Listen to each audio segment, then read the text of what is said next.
From Lig. When Dave Long tagged up and tried for third, everyone had to laugh. A bonehead move, and for Dave, typically a prudent guy, uncharacteristic. As he took off, Dave laughed too at his own folly. Church League softball, one gone in the last inning, not a blessed thing on the line. The game was without meaning and out of reach. And he went on a shallow fly to left. "Good grief," his wife Susan said to the woman next to her. She was sitting in the aluminum bleachers with the rest of the Bethany Baptist bunch. "What the heck is he doing?" she said. Dave was trying for third. There was no question. He knew he should stay at second. He should not go, and he went. The left fielder, Pastor Jeff of the Alliance Church, had a cannon. Footnote is strong throwing arm. He looked at Dave as if Dave were pursued by demons. Pastor Jeff spoke to him. In shallow left field, he was close enough to speak to Dave as he headed for third. Where are you going, Dave?" Pastor Jeff said. "You're a dead man." Pastor Jeff had the straight truth here. Dave was dead. 2 rights. Dave had been fast. But he was 44 now, and he was too slow to pull this sort of stunt. Dave's son, his only child, Randy, stood away off down the third baseline beyond the cyclone fence. He was hanging from the fence as if tethered there, his arms stretched out above his head, his fingers laced through the wire, the toes of his sneakers wedged in the bottommost holes. He shook his head back and forth almost violently. Randy was 13. He had not wanted to come watch his father play.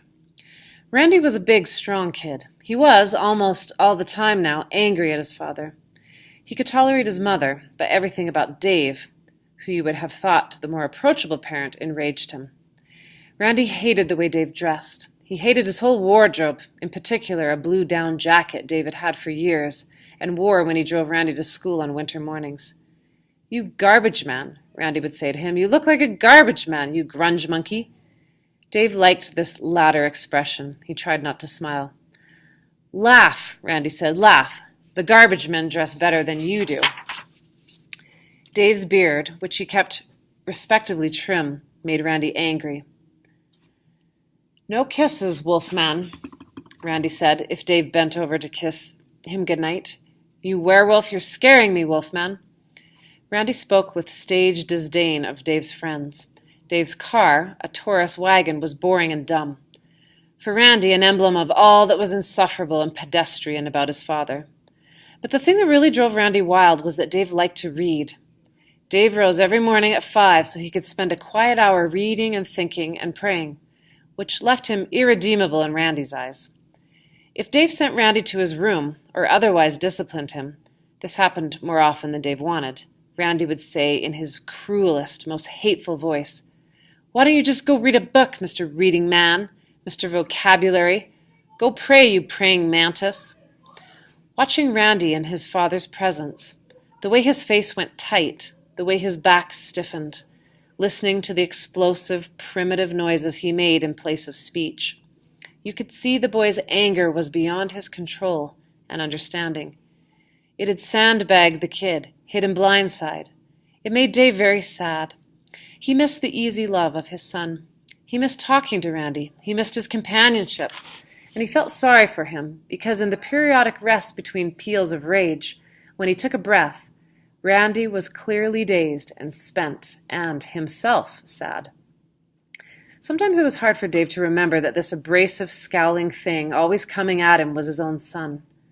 Randy would bump him, or leer, or growl, or make some foul and belligerent gesture, and before he had time to set or check himself, Dave would have responded in kind. "You shut your mouth, punk, or I'll shut it for you," Dave might say. He would grab Randy's arm above the elbow and squeeze it hard, trying to hurt him, and he would fill with regret and shame.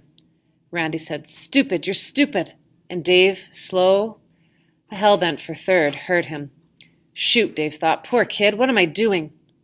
Pastor Jeff threw a rope to the third baseman. So this footnote is a ball that's thrown in an accurate straight line. Also named Jeff, who worked in the auto salvage yard. This layman, Jeff, caught the ball and straddled the bag, waiting for Dave, who was still only halfway there. Dumb, Randy said. You were stupid. He untangled himself from the fence and turned his back to the field. The third base coach, Pastor Rick, senior pastor at Bethany Baptist, was at a loss. When the ball left the bat, a weak fly, he had raised his hands, palm out, signaling Dave to stay put. "Hold up, Gomer," he shouted, but it was too late. Dave had committed himself. A female fan on the Bethany side was yelling, "Slide, Dave, slide!" This was a joke because no one slid in church league. The guys were too old, too sedate, and besides, Dave was wearing shorts. Everyone laughed. Dave heard the call for him to slide, and he too found the proposition laughable. Then he slid. He raised his right hand in a fist. He yelled, "Oh, Mama!" And from 6 feet away, and at what was for him top speed, he slid into third. Under the tag. Around the tag, really. No one who watched it could believe it. It was the best, the only hook slide anyone had ever seen in that church league. The base paths were a hard, dry, gravelly dirt, and Dave tore up his leg. He stood up, called time, and limped off the bag. He looked down at his leg, the left, which was badly abraded from ankle to knee. Beneath a thin film of dirt, which Dave tried to wipe off with his hand, the leg was livid strawberry, a crosshatch of cuts and gashes, bits of sand and gravel in the wounds. Pastor Rick was beside him. He put his arm around Dave. "Why did I do that?" Dave said. "Ouch!" "Wild man, you okay?" Pastor Rick said. "Nice slide." "Thanks, I'm okay." "Can you walk? You want a runner?" "Nah," Dave said. "I'm fine." "You sure?" "Yeah," Dave said. Pastor Rick patted Dave on the rump. "All right then, go get him." Dave turned to the crowd. He smiled sheepishly and waved. Susan stood up in the stands. "I'm okay," he said. "Big jerk," she said to herself as she sat down. Then the woman next to her. "I don't believe it."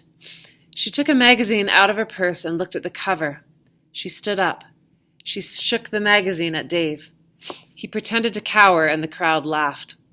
Randy, who had wheeled to watch the play from left field foul line, was embarrassed that his father slid in shorts and hurt himself sliding, that the slide in this context was inordinately, ridiculously good, and on top of it all, that his mother had got into this bad circus act. Randy began to drift in his father's direction up the line. Dave watched his unwitting tack, means change in the course of direction, with gratitude and wonder. He looked at Randy, shrugged his shoulders, and then smiled, a bit goofily. It was only when Dave smiled at him that Randy realized he was moving toward his father. He wrenched himself away. Randy turned and headed for the parking lot. Dave's leg looked bad, painful, but it didn't really begin to hurt until after the next batter, Lloyd Weeks, who worked for Dave at the cereal plant, tapped a ground ball to the pitcher, stranding Dave at third and rendering perfectly gratuitous, unnecessary, his miracle slide. "Great slide," said Pastor Jeff to Dave. "I had you nailed." "Never in doubt," Dave said. Okay, question 53.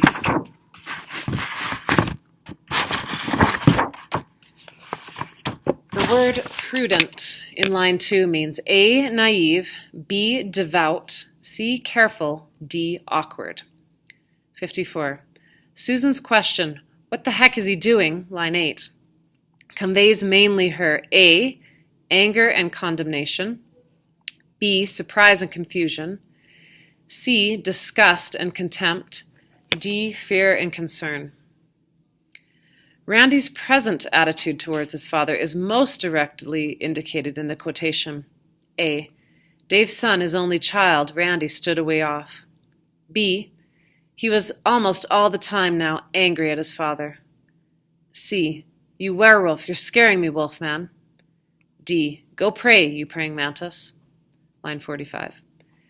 56. That Dave regrets disciplining Randy more often than Dave wanted in line 43 is suggested in the statement A, he tried not to smile, line 32. B, Dave rose every morning at 5, line 40. C, he missed the easy love of his son, line 50. D, Dave had committed himself, line 72. 57. The statement, "It had sandbagged the kid, hit him blindside," in line 49 describes Randy's A, refusal to reconcile with others, B, bewilderment about his own anger, C, questioning of his father's motives. D, perception of his father as someone distant. 58. Dave smiled sheepishly in line 95 because he was A, excited, B, mournful, C, self-satisfied, D, self-conscious. 59. Ironically, when Susan called Dave a jerk and shook the magazine at him, lines 98 to 101, Susan was actually A, tired of his antics, B, relieved that he was all right, C, angry that he's so reckless, D, disgusted with his ignorance. 60. Lines 102 to 105, Randy is embarrassed when his father slides into third, mainly because Dave had A, attracted so much attention, B, demonstrated his skill, C, failed to score a run, D, injured his leg. 61. The statement, Randy began to drift in his father's direction, lines 105 and 106, most strongly suggests that Randy, A, would like to laugh at his father's discomfort, B, would like to be able to play ball like his father, C, was consciously worried about the injury to his father's leg, D, was unconsciously impressed by his father's accomplishment. 62. That Randy wrenched himself away, line 110, suggests that he was A, unable to get over the fence to reach his father, B, aware that his father's injury is not too serious, C, reluctant to let go of his anger toward his father, D, worried that his father will not be able to drive home.